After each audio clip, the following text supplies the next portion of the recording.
Hello, Internet. How are you doing today? Welcome to another episode of Renegades React. Today we are going to be looking at the To This Day project. And it was originally suggested by, Amy Sedino. Happy Bones is happy. There we go. Keep moving. Oh, wait, that's us. Megan Casey? Megan Casey. The Banana Project 50. Awesome name, dude. The names crack me up. And The Golden Paladin. yes. He who smites the evil. All right. Because So that is what the paladins do. To This Day, the To This Day project by Shane Koyczan. I think that's how you pronounce it. I'm not sure. Okay, so you ready, guys? Sure. Yep. I have no idea what this is about. I don't either. I've read some things on it, but nothing to give it away or spoil it. Here we go. To This Day. When I was a kid, I used to think that pork chops and karate chops were the same thing. I thought they were both pork chops. Aw. And because my grandmother thought it was cute, and because they were my favorite, she let me keep doing it. Not really a big deal. Aw. One day, before I realized fat kids are not designed to climb trees, Oh, no. I fell out of a tree and bruised the right side of my body. I didn't want to tell my grandmother about it because I was scared I'd get in trouble for playing somewhere I shouldn't have been. A few days later, the gym teacher noticed the bruise and I got sent to the principal's office. From there, I was sent to another small room with a really nice lady who asked me all kinds of questions about my life at home. I saw no reason to lie. As far as I was concerned, life was pretty good. I told her whenever I'm sad, my grandmother gives me karate chops. This led to a full-scale investigation, and I was removed from the house for 3 days. Oh, no. Until they finally decided to ask how I got the bruises. Oh, no. News of this silly little story quickly spread through the school, and I earned my first nickname, Pork Chop. To this day, I hate pork chops. I'm not the only kid who grew up this way. Surrounded by people who used to say that rhyme about sticks and stones. As if broken bones hurt more than the names we got called, and we got called them all. So we grew up believing no one would ever fall in love with us. That we'd be lonely forever. That we'd never meet someone to make us feel like the sun was something they built for us in their tool shed. So broken heartstrings bled the blues as we tried to empty ourselves so we would feel nothing. Don't tell me that hurts less than a broken bone. That an ingrown life is something the surgeons can cut away. That there's no way for it to metastasize, it does. She was 8 years old. Our first day of grade 3 when she got called ugly. We both got moved to the back of class so we would stop getting bombarded by spitballs. But the school halls were a battleground where we found ourselves outnumbered day after wretched day. We used to stay inside for recess because outside was worse. Outside we'd have to rehearse running away or learn to stay still like statues, giving no clues that we were there in grade 5. They taped a sign to the front of her desk that read, "Beware of dog." To this day, despite a loving husband, she doesn't think she's beautiful. Because of a birthmark that takes up a little less than half her face. Kids used to say she looks like a wrong answer that someone tried to erase but couldn't quite get the job done. And they'll never understand that she's raising 2 kids whose definition of beauty begins with the word mom. Because they see her heart before they see her skin. Because she's only ever always been amazing. He was a broken branch grafted onto a different family tree. Adopted. Not because his parents opted for a different destiny. He was 3 when he became a mixed drink of 1 part left alone and 2 parts tragedy. Started therapy in 8th grade. Had a personality made up of tests and pills.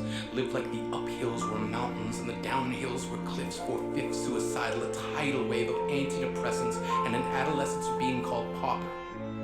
1 part because of the pills. Man, this is a real downer. 99 Yeah, parts no of joke. cruelty. Dang. Tried to kill himself in grade 10 when a kid who could still go home to mom and dad had the audacity to tell him, "Get over it." As if depression is something that can be remedied by any of the contents found in a first aid kit. To this day, he is a stick of TNT lit from both ends. Could describe to in detail the way the sky bends in the moments before it's about to fall. And despite an army of friends who all call him an inspiration, he remains a conversation piece between people who can't understand. Sometimes being drug-free has less to do with addiction and more to do with sanity. We weren't the So are only any of these kids stories who grew up real this way. or true? Or To this day, kids I don't are know. still being called names. The classics were Hey Stupid, Hey Spaz. Seems like every school has an arsenal of names getting updated every year. And if a kid breaks in a school and no one around chooses to hear it, do they make a sound? Or they're just background noise from a soundtrack stuck on repeat when people say things like kids can be cruel. Every school was a big top circus tent, and the pecking order went from acrobats to lion tamers, from clowns to carnies. All of these miles ahead of who we were freaks. Lobster claw boys and bearded ladies. Oddities juggling depression and loneliness, playing solitaire, spinning the bottle, trying to kiss the wounded parts of ourselves and heal. But at night, while the others slept, we kept walking the tightrope. It was practice, and yes, some of us fell. But I want to tell them that all of this is just debris left over when we finally decide to smash all the things we thought we used to be. And if you can't see anything beautiful about yourself, get a better mirror. Look a little closer. Stare a little longer. Because there's something inside you that made you keep trying despite everyone who told you to quit. You built a cast around your broken heart and signed it yourself. You signed it. They were raw. Because maybe you didn't belong to a group or a clique. Maybe they decided to pick you last for basketball or everything. Maybe you used to bring bruises and broken teeth to show and tell but never told. Because how can you hold your ground if everyone around you wants to bury you beneath it? You have to believe that they were raw. They have to be wrong. Why else would we still be here? We grew up learning to cheer on the underdog because we see ourselves in them. We stem from a root planted in the belief that we are not what we were called. We are not abandoned cars stalled out and sitting empty on some highway. And if in some way we are, don't worry. We only got out to walk and get gas.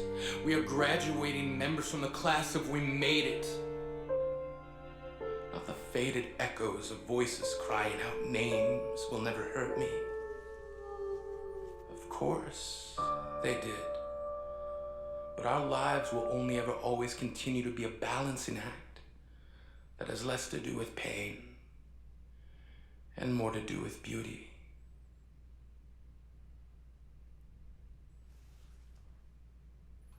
spoken word poem. Very nice. And Very now, nice. now we're going to hear Micah rant about the public school system. Nope. Nope. Don't really feel like it.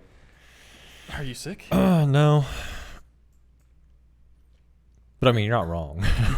To me, I think it goes deeper than just the public school system. I think it goes with human nature of fear of what's different and the necessant feel to just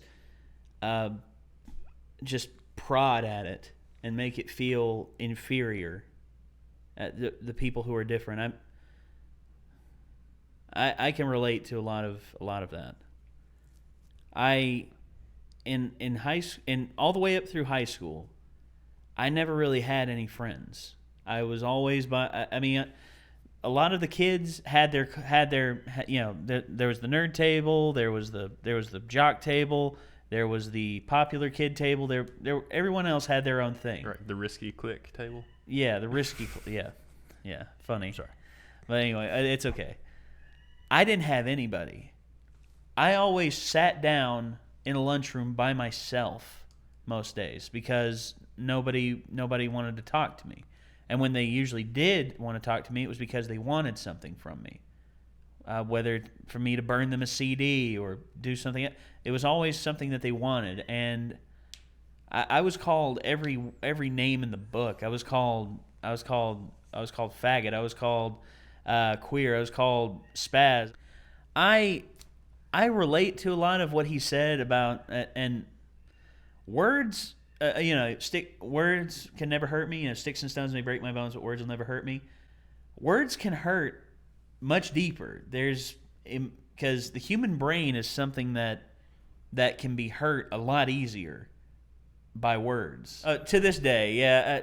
Okay, this project, I was very impressed. The poem, and the passion that you could feel in his voice when he was speaking it. I feel like everything he said in that was true about the girl who was called ugly because of a birthmark on her face, and him and her having 2 kids and loving, and no matter what, she's a loving person, no matter what's been thrown at her. That I found that very, very powerful, and it's a very beautiful project. I liked it a lot. Yeah, the animations were crazy just because it just went from one style to another style to another style. Yeah, the stop motion and the animation. I like that. Projects like this are what make YouTube so cool, and such a cool medium and a cool idea. Well, the internet as a whole. I mean, what am I talking about? But yeah, anybody else want to add anything, or that was a pretty powerful message. Yeah, it's like a lot to think about. And yeah, it's a lot to digest, a lot to dissect. Yeah, I'll say this. That was I enjoyed that, and it made me realize that there are a lot of people out there who go through stuff like that. And hey, there's always tomorrow, and the future is unknown, and that's a scary thing. But hey, things can get better. You just have to want them to be better. I mean, willpower is the biggest proponent of getting yourself out of a rut. I mean, I pretty much willed myself out of a rut for a while. And I'm still out of it. I mean, hell, here I am making videos for the internet. We're famous now. Yeah, we're internet famous. Never said we were good at it. Hey, but we're having fun. We are having fun. All right, so that was To This Day project. Once again, thank you everybody who suggested this. If you liked what you've seen here, click that like button down there. If you wish to see more, hit that subscribe button. Hey, and if you wish for us to watch something else, leave a comment down below. We'll get to it when we can.